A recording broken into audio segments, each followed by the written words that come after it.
Your Majesties, welcome back to the channel. Thank you so much for returning. Trust you and yours are well, and you're loving yourself and others like always. Many thanks to all of you for the support you give to the channel. Thank you so much to our channel members, to our anonymous supporters, to all of you, my esteemed subscribers. You're loved, celebrated, and appreciated. Um, African countries is gradually shifting towards Russia, and this is the site that Europe do not want to see. This is the site that America do not want to see. Okay, they are gradually shifting towards Russia. Why do you think that there is this level of trust right now that is building up? Level of trust right now is building up between African countries and Putin. You know, there was a time where mainstream media succeeded in tarnishing the name of Putin. The collective West succeeded in turning the whole world against Russia, against Putin.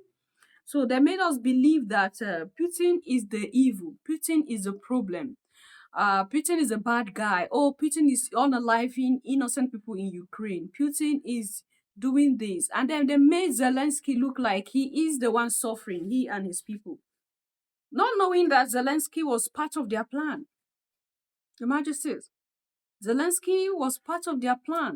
So a lot of Africans who have understood geopolitics are beginning to see that something is going on. So there was a time that Africans, who do not really understand this whole game, thought that what they were seeing on TVs was the truth, what they were hearing from the news outlet was the truth. And, now that Africans have woken up, understood the game of Europe and America, they began to see clearly that a lot was going on at that time.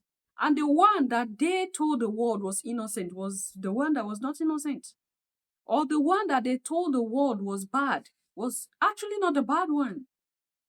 So they made Putin look so bad and wicked to the world, but actually, in the real sense, Putin was protecting his interests. He was telling them that I'm not going to give up. I won't allow you destroy my people. I will have to protect my people at all cost. And Ukraine, poor Ukrainians became the scapegoat that Europe used. Okay, poor Ukrainians became the scapegoat that Europe and America used for their own agenda. You see, these people do not care about the lives of people at all. They only care about their interest and how to get to those interests of theirs or get it fulfilled. So let's listen to this Nigerian general who was last time at the victory parade in Russia. We listened to some discussion from his side, and then we understand why I said more African countries are shifting towards Russia. As you know, as you're aware, Russia has been with Nigeria for very, very long. And not only Russia, other countries. Even when Nigeria was having its own civil war, it was Russia that came to our aid. And all this. So it's important that we keep our relationship open and follow up people that are really, because they say a friend in need is a friend indeed. It is when your friend stands by you when you are in trouble, that's the kind of friend you should stand with. And so it's important that we continue to leverage with all those that are trying to support us and continue to work, because that's the only way we can. We don't produce what we need. And so it's been difficult sometimes, even with your money. Getting to buy stuff has been extremely difficult. So if we look at people that are trying to assist us, why not? Exchange program we're doing, Nigeria does a lot with, it will interest you to note that Niger, Mali, like I mentioned, and Burkina Faso, we still have some of their students in our schools as we speak. So we still do a lot of things together with them, and even trading across border, it still happens, because they know that a lot of them rely on Nigeria for most of the items they use, and they know that they cannot shut us down because it will be detriment to their own development. And so that's why it's very, very important that we must continue to work together, militarily, otherwise, because it's important. The criminals we're dealing with, the terrorists, they don't respect border. They don't care whether you're in Chad, Nigeria, all they want is to kill. And that's why it's important that we must work together to prevent giving them having free heavens for them to cross and perpetuate their acts. Nigeria being a strong force in Africa, we have, because over time we have shown that we have capacities. We have brought democracy in Sierra Leone, in Liberia. We've been to Yugoslavia. We're in Congo. We have done a lot, Burma and all those things. So Nigerians have done so much. What we are lacking now is enough equipment to be able to do so much. The federal government is really doing so well to assist us, but because we don't produce, it makes it extremely difficult that even with our money, getting some of this equipment has been a bit more difficult. So, but we need to be able to. We realize that it is only when we start producing our own, then you can say you can be self-sufficient. But we rely on buying from outside, and we'll continue to partner with our friends. So, foreign forces on the depends on the policy of the country. But for Nigeria, is a no-no for foreign. We do joint training together to build our own capacity and capabilities. If we get our equipments, they will come with their own training team, show us how to use them and all these things. But we have enough we have the capacity to be able to use those equipments for our own good. Because again, bringing foreign countries, they come with their own interests. There's a lot of times when they come in, they wouldn't even want it. So the issue becomes aggravated. I remember America was in Afghanistan for over 20 years. How did it end up? Your Majesties, that was the Nigerian Chief of Defense Staff there. And I know Nigeria is now saying that, oh, Russia helped us where we had issues, okay, during the Civil War. Russia were the ones that helped us. Now, if Russia had helped countries in Africa so much, now look into Ghana. Russia helped Ghana. Russia helped Nigeria. Russia helped a lot of countries in Africa during Civil War and when there are other things that happened during the World War II as well. And this is the same Russia that the America and Europe have successfully painted as evil, as bad. Where were America and the European countries when all these issues was going on? Why didn't they help African countries? And now they're on our neck, claiming that they love us so much, they are helping us. Oh, we should hate Russia. Russia is not good. Well, I'm happy that you know, that Nigeria is seeing the light at this point, and they are saying, okay, we want to create a relationship. We want to be together. We want to do this together with Russia. It's a thing of joy, Your Majesties. It's not just Nigeria at this point. There are a lot of African countries who are saying, okay, for Russia to come all in and openly help Burkina Faso, help Mali, help Niger at this point, to this stage, to protect the. You see, that act alone, that act of Putin alone during the victory parade, that act towards Ibrahim Traore, to protect Ibrahim's life, like that act alone had, won the heart of Africans. Like, I don't know if you saw that video.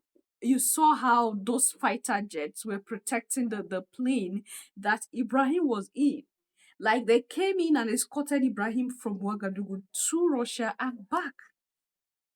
Your Majesties. So that shows that Russia values the life of Ibrahim. He understands the game of this geopolitical games. He know that he need to protect the life of Ibrahim Traore because something is going on. If he do not, they're going to take him out just like that.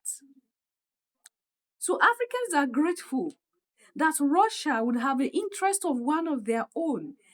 Putin will have the interest of one of their own at heart like this. And it's not just this act of his that won the heart of Africans. Africans are beginning to go back to history. And that is the joy that I have. With Europe and America, there's this discouragement of going back to history and trying to rediscover. Okay? But with the recent happenings, a lot of Africans are like going back to read, to study more. What is the relationship between Africa and Russia like in the past? Okay, and they're beginning to see that the love was there from the beginning, and it's not just Africans, the whole black community around the world. It was the same Putin that came and exposed to the world that Yeshua that we know, the Jesus that we know, was not a white man. He was a black man like you and I.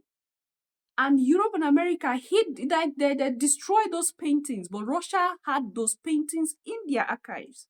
They protected those paintings. So when Europe and America were doing what they were doing, and they wanted to do more, Russia felt like it's time to expose the truth to the world.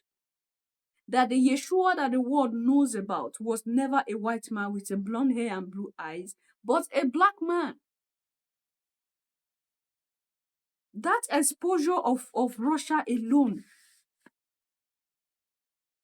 shocked the world at that point.